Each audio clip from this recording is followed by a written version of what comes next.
Space has always been filled with silence. But silence does not mean peace.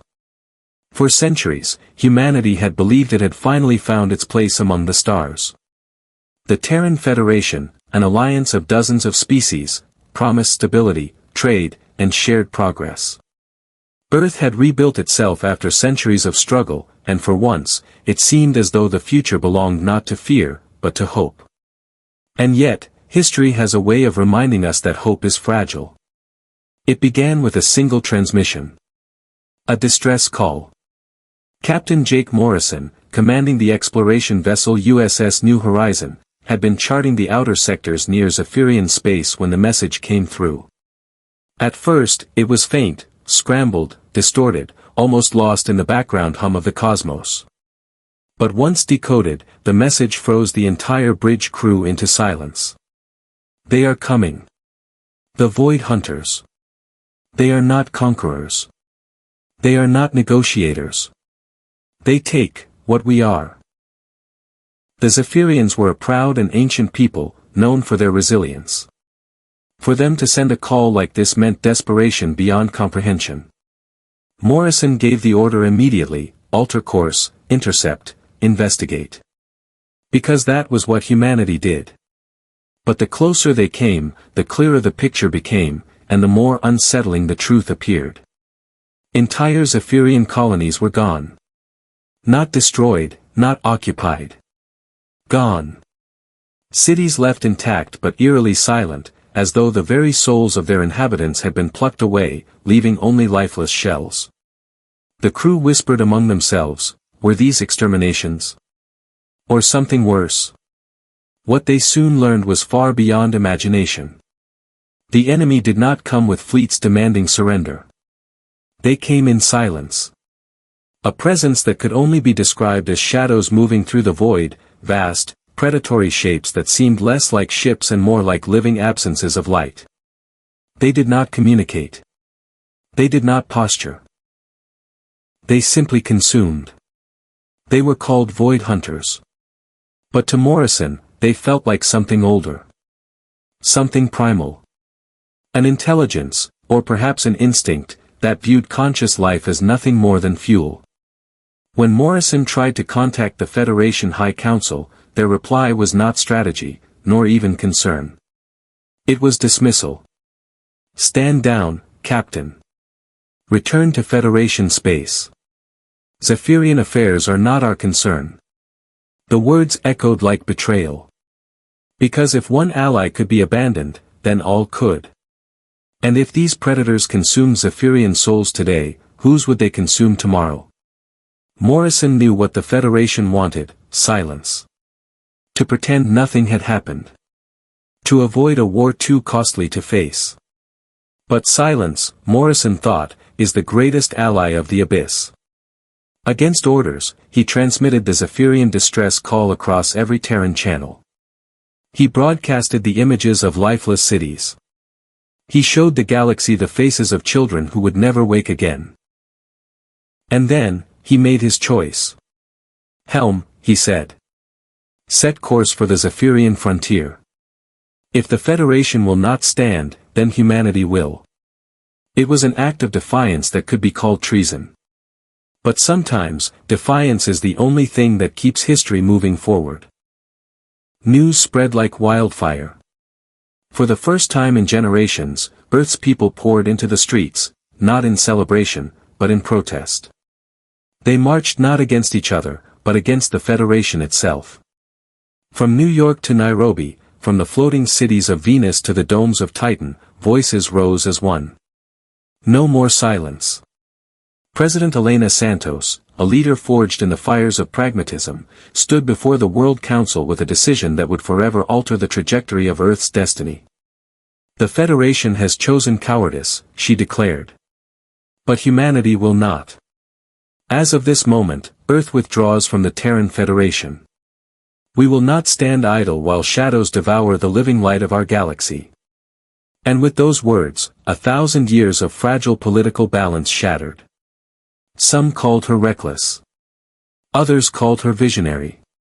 But for ordinary people, the meaning was simpler: Earth would not bow to fear.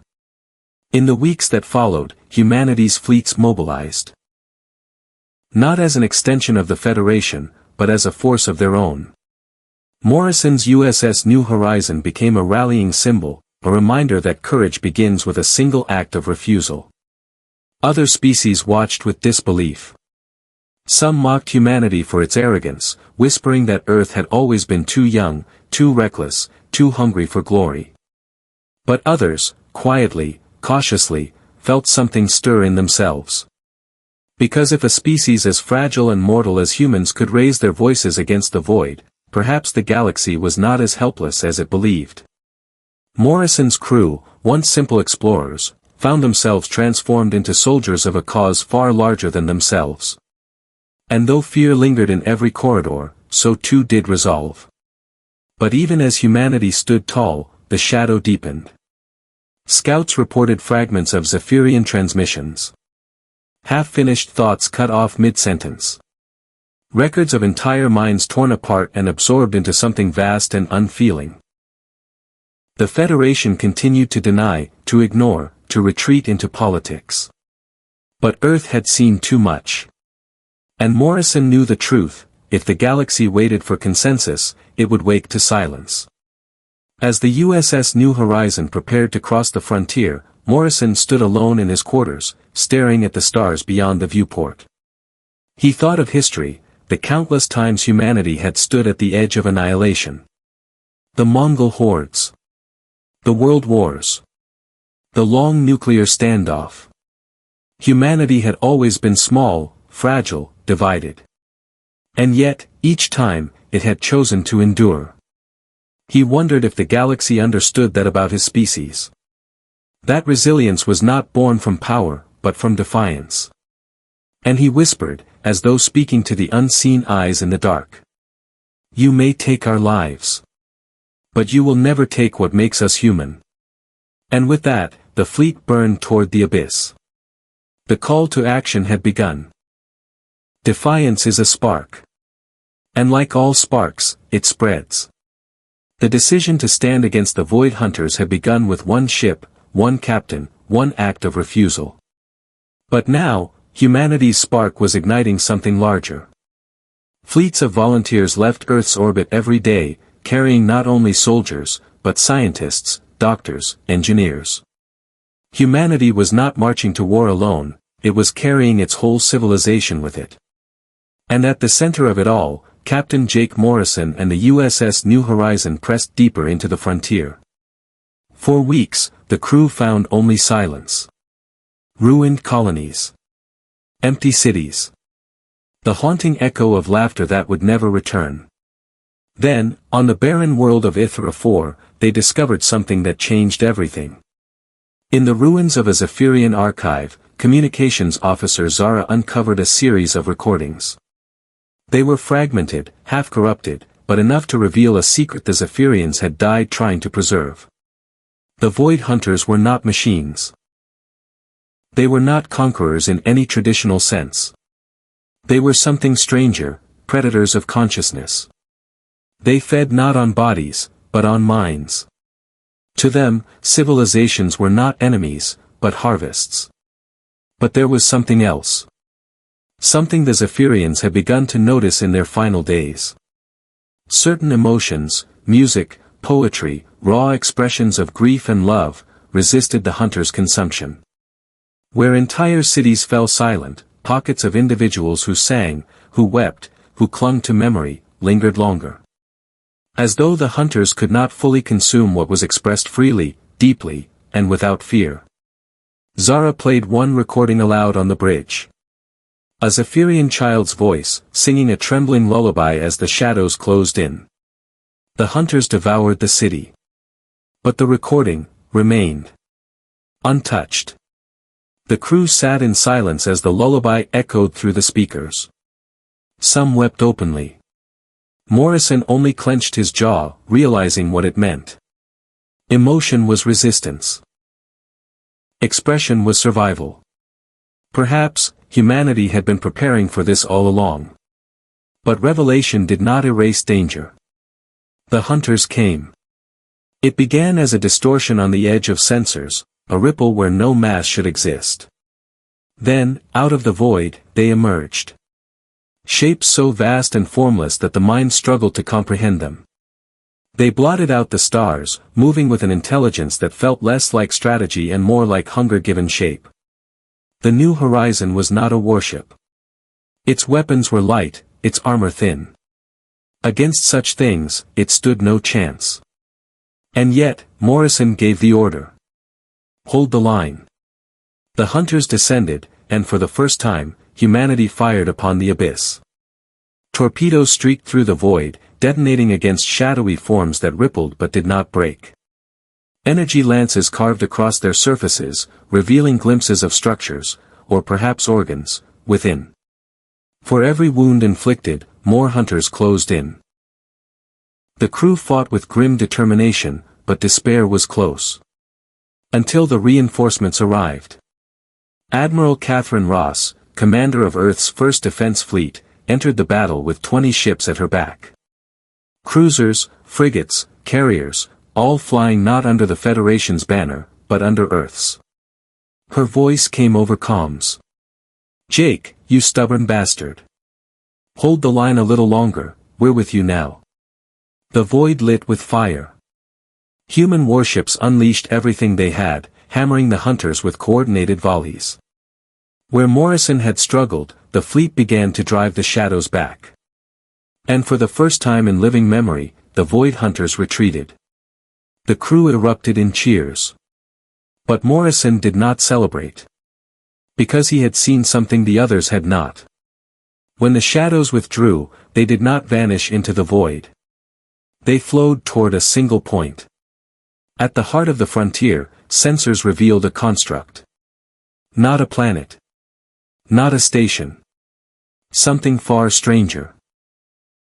A vast lattice of darkness, spanning hundreds of kilometers. It pulsed faintly, as though alive. And within its structure, faint echoes of consciousness, millions of voices, crying out in unison. The hunters were not aimless predators. They were feeding this. A construct built not of stone or steel, but of stolen minds. The implications spread like wildfire through the fleet. Some whispered it was a weapon. Others, a hive. Some even dared to call it a god. But Morrison knew only one truth. This was the heart of the enemy. And if humanity was to survive, it would need to do more than fight shadows. It would need to strike at the source. Later that night, Morrison sat in his quarters, unable to sleep.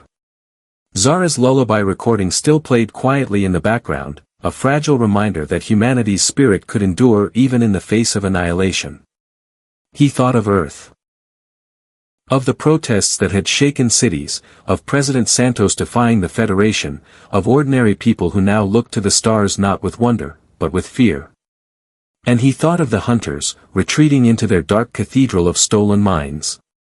He realized then that this was not a war for territory, or for survival. It was a war for the soul of existence itself. Because if the hunters won, nothing would remain. No songs. No memories. No history. Only silence. And humanity, more than any other species, had always feared silence. The next morning, Admiral Ross summoned Morrison to a war council. The decision was unanimous. They would strike the construct. It was reckless. It was desperate. But it was the only chance. And so, preparations began for a mission unlike any other. Humanity stood alone.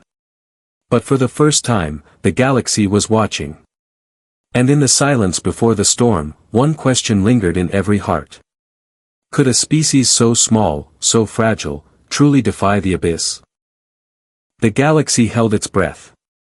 For weeks, fleets had gathered around Earth's banner.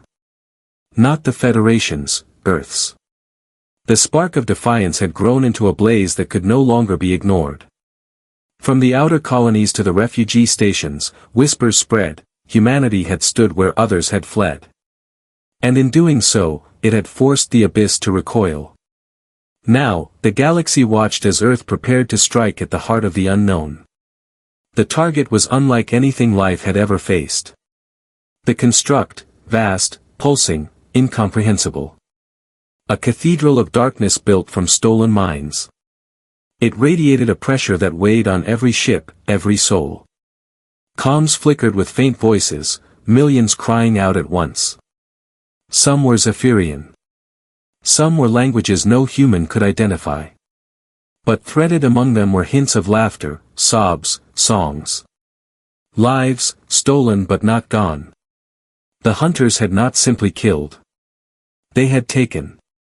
And that made the mission both terrifying and necessary. Admiral Ross laid out the plan with military precision. The fleet would engage the hunters, drawing them away from the construct. Meanwhile, Morrison and a hand-picked strike force would infiltrate the heart itself. The New Horizon was chosen, not because it was the strongest, but because it had already carried the weight of discovery. Its crew had seen what the hunters were. They understood what was at stake. Zara said it best as she stood on the bridge before launch. If they're feeding on souls, then we're not just soldiers. We're carriers of memory. We're carrying all of us in there. Her words settled over the crew like armor. The battle began at the edge of the construct. The void erupted with fire as Earth's fleet and its allies hurled everything they had into the darkness. Hunters descended like a storm, shapes bending light, devouring matter, tearing ships apart. Yet humanity did not falter. Where other species had scattered, they held formation, guns blazing, refusing to yield. The New Horizon slipped past the chaos, shields buckling, hull groaning, but still pressing forward. As they approached the construct, a wave of psychic pressure slammed into them. Screams filled their minds, not their own, but those of the trapped. Faces flickered at the edge of perception. Loved ones. Strangers. Billions of lives begging for release. Zara gripped her console, tears streaming down her face. They're still alive in there. Not bodies, but voices. Fragments. They're begging us to end it. Morrison gave the order. Take us in. Inside, the construct was worse than any nightmare. The corridors were not metal, but strands of pulsing shadow, alive and shifting. Panels of frozen light displayed memories, weddings, battles, lullabies, all repeating endlessly, as if being chewed but never digested. And deeper still, they found the core. A vast chamber, suspended in emptiness. At its center pulsed a sphere of light, swirling with countless faces. Human. Zephyrian. Alien beyond description. All bound together, screaming and singing at once. It was not a weapon. It was not a hive. It was a prison. The Void Hunters had built a monument of suffering, a reservoir of stolen consciousness. Zara whispered the truth aloud. They're not just feeding. They're collecting. Hoarding us. Like a library of agony. The crew's weapons were useless here. Blasts of energy dissolved into the shadows. Explosives vanished as though swallowed by water. But then, something happened. Morrison's comms officer, shaken to the core, began humming, softly, almost unconsciously. The same lullaby from the Zephyrian recording. The shadows recoiled. The light within the sphere pulsed, brighter. The voices inside surged toward the song. It spread through the crew like wildfire. One by one, they joined, humming, singing, speaking memories aloud. Stories of Earth. Names of loved ones. Jokes told in mess halls. Promises made beneath starlight. And with every note, every word, the shadows shrank back. The prison trembled. Emotion was resistance. Expression was the weapon. Outside, the fleet faltered. Ships burned. Thousands were lost. But when the resonance reached them, they felt it. Soldiers dying in silence began shouting final words over open comms. Pilots sang old songs as they rammed their ships into the enemy. Entire crews broadcast their laughter, their grief, their love. Across the battlefield, a chorus rose. Not of despair, but of defiance. The hunters writhed as though in pain. The construct shuddered. The prison of souls cracked. Morrison knew what came next. They could not simply weaken the construct. They had to break it. And the only way to do that, was to join the chorus fully. He looked to his crew. None resisted. Every one of them nodded, tears in their eyes. They had come too far to turn back. So Morrison opened the comms, broadcasting not weapons, but voices. The New Horizon sang. Every crew member poured themselves into the signal, songs, confessions, laughter, rage. Morrison himself spoke his daughter's name, a name no hunter could ever consume. Zara recited poetry her grandmother had whispered on her deathbed. Others screamed in defiance, declaring they would never be forgotten. The signal struck the core like a blade of light. The prison ruptured. A flood of consciousness poured out, sweeping through the void in waves of light and sound. For a brief, impossible moment, every living being felt it, an ocean of voices, united, unbound. And then the construct collapsed. The battle was won. But the cost was beyond measure. The New Horizon was gone, consumed in the final release. Much of Earth's fleet was lost. Morrison and his crew became names written in memory, not bodies brought home. And yet, something lingered. The resonance had not vanished. It had changed the galaxy. Across countless worlds, survivors reported the same thing, whispers in the dark, songs carried on the wind, fragments of voices not their own. The freed souls had not been destroyed. They had joined. Humanity had not only survived. It had awakened something greater, an understanding that existence was not silence, but chorus. In the years to come, philosophers would argue what it meant. Some said humanity had created a weapon unlike any other. Others claimed they had glimpsed the true shape of the universe. But among ordinary people, the truth was simpler. They remembered that in the darkest moment, when the abyss had threatened to erase everything, it was not fleets or weapons that saved them. It was memory. It was love. It was the refusal to be silent. And as the galaxy rebuilt, one question lingered. If humanity could turn its voice against the abyss and be heard across eternity, what might they awaken next?